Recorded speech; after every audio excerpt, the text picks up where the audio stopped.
Hey, what's up, everyone? It's Jamie here. Hope you're all having a great week. In this video, I wanted to talk about 15 steps to stopping self destructive behaviors. Now, this is a topic that is very personal for me because I've engaged in a lot of self destructive behaviors in my life. Um, and I think it's very crucial to understanding what goes into self-destructive behaviors because when you learn what they are and how to fix them, it's a big step towards becoming happier in your life. Um, so let's just jump right into it. First you want to identify your self-destructive patterns. So step one would be define your tendencies. It's important to identify the destructive behaviors that you engage in before you can attempt to change them. Behaviors such as self-harm, compulsions, or neglect. Um, once you identify those behaviors, you want to write down specific self-destructive patterns that you have and ask family or friends if they can help you identify these patterns as well. um, just ask around, ask the people that know you best if they've noticed anything that you've been doing that might need to be fixed. You know the people that are closest to you will likely be honest, so that's a good place to start. Once you do that, step two would be understand why you engage in these self-destructive behaviors.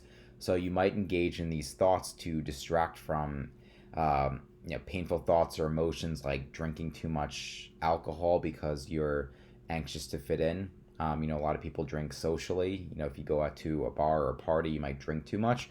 I would always try and look for distractions on my phone if I was in an environment that made me anxious, and because of that, it would kind of push people away. I wasn't really engaging as much.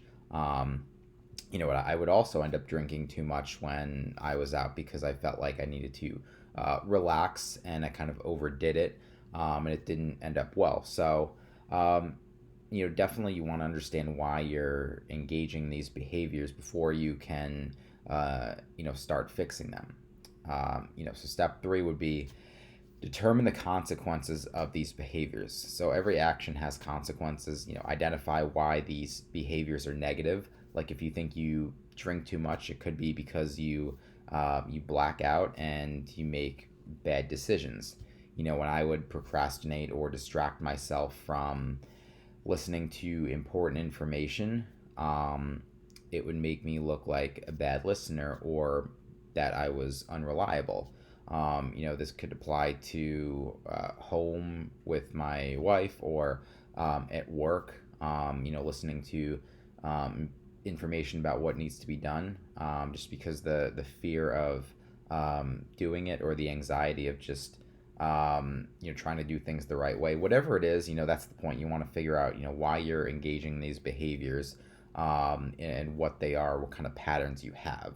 Once you do that, you can start to determine the consequences of these behaviors that you engage in. So step four would be to track these behaviors. Identify the events as well as your thoughts, feelings, and specific behaviors that occur to see if you can sense a pattern. You can also identify the advantages of making a change, which will help you decide which behaviors are the most important to prioritize.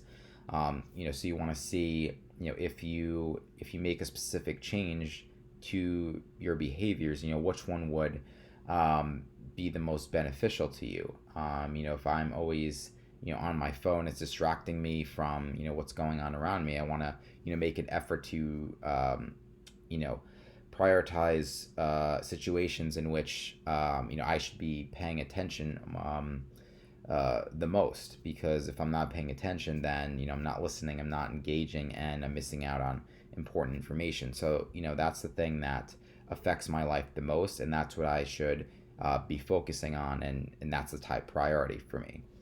Once you can do that, you want to start to modify your mentality. So step five would be accept responsibility. Try not to blame others and instead look at how you cause these behaviors, and if it could be because of a difficult childhood or a relationship that's full of abuse patterns. I had to learn to accept responsibility if I wasn't engaged and I was trying to distract myself from dealing with difficult situations at work or at home. Um, so once you accept responsibility, it becomes a lot easier to admit that you have a problem, that you have these behaviors that need to be fixed. So, step six would be identify unhelpful thinking patterns. So, our perceptions of ourselves tend to dictate how we think and feel. So, it's important to acknowledge your negative thinking habits in relation to your behaviors. So, write down the thoughts that you associate with these behaviors and ask yourself, what thoughts influence these behaviors? Learn to acknowledge these negative thinking habits so you can change these thoughts and prevent any negative emotions and behavior. When I am trying to distract myself, it's usually because I'm afraid of, I guess, acknowledging that, anything is wrong. Like if, I'm having a serious conversation with my wife, or, I'm going over something that needs to be worked on, and I pull away from that, it's usually because, I'm just not necessarily confident in myself that I can do what needs to be done. I want to do things perfect. I have a fear of making mistakes. So things like that, you want to try to identify and have that awareness and write down. Once you do that, step seven would be alter your self-destructive thoughts. If you can change your thoughts, then your feelings and behaviors will follow. So you can keep a thought diary to identify situations and the feelings and thoughts associated with them. You can use this information to create a more balanced perspective. If you are in a situation where your parents are always yelling at you, your mom's yelling at you because of whatever reason, instead of just internalizing that and thinking, well, she must hate me, try and think, well, she's stressed out and she's trying her best. You want to try and balance it out, see if there's anything you can help with, see if you can, just avoid thinking in a negative way. It's just easier said than done, but, regardless of the situation, try and take out as many positives as you can. If it's a dangerous situation, you want to try and, get out, obviously, but again, for the most part, you want to try and just, acknowledge that there is something wrong, but that there are things that you can do to fix it, and it's not just something that's purely on you or the other person. So try and think about that, write down any information you come up with, and try and find a balance between thinking that everything's terrible and the person's terrible, and that it's not so bad. So once you do that, step 8 would be practice. Once you identify your unhelpful ways of thinking and develop alternative thoughts, you need to practice changing these thoughts as they come up. You can refer back to your thought diary to help you remember the alternative thoughts you developed, and repeat this process for other negative thoughts that you might identify. So practice makes perfect, obviously, and you want to write. Don't underestimate the ability of writing things down to practice and remember, and go through that process, because it can be very helpful to do that. So you want to just keep identifying any negative thoughts, any negative patterns you can come up with. Try and come up with these alternative thoughts to what you're currently thinking, and make those changes, and just go one at a time and keep practicing that. So once you do that, you need to start thinking about how to cope with triggers to self-destructive behavior. So, step 9 would be negative emotions like fear, anxiety, and anger can lead to self-destructive behaviors. So finding ways of coping with these triggers is important for reducing these behaviors. Step 10 would be try to actively avoid situations that trigger you in order to give yourself the best chance of not engaging in self-destructive behavior.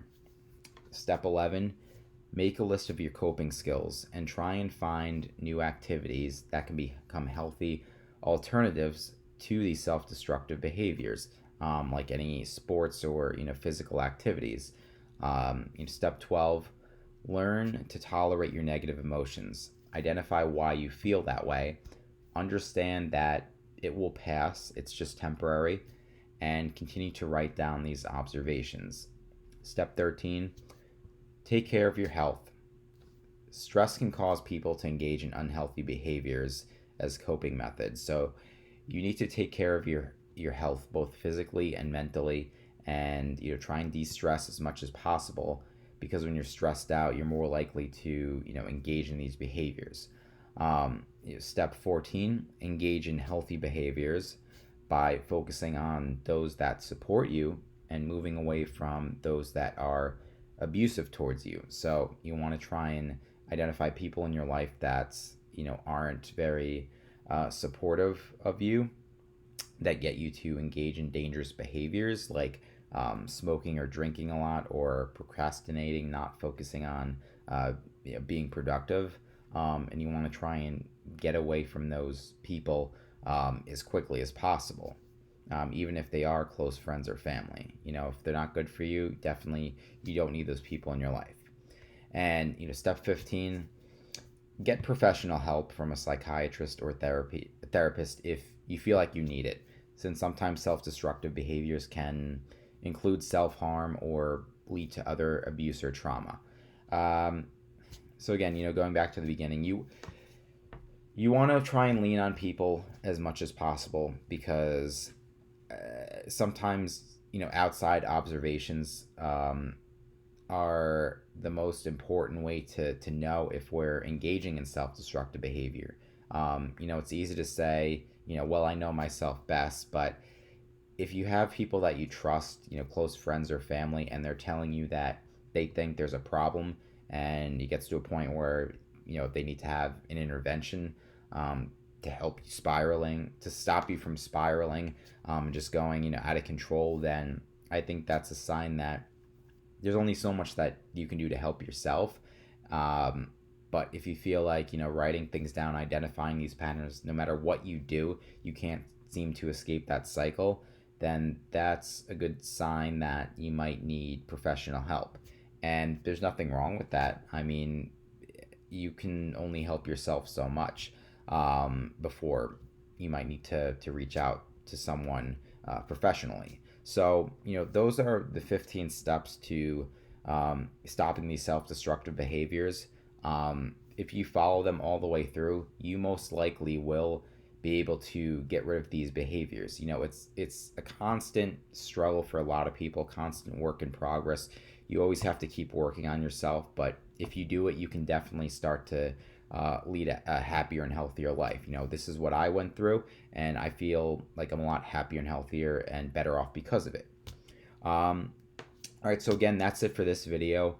If you like the video, please like and subscribe. I'm always trying to put out new videos and find new content that people like, and spread the word if you found it helpful as well. All right, again, that's it for now, and I will speak to you in the next video. All right, thanks and have a great week. Bye.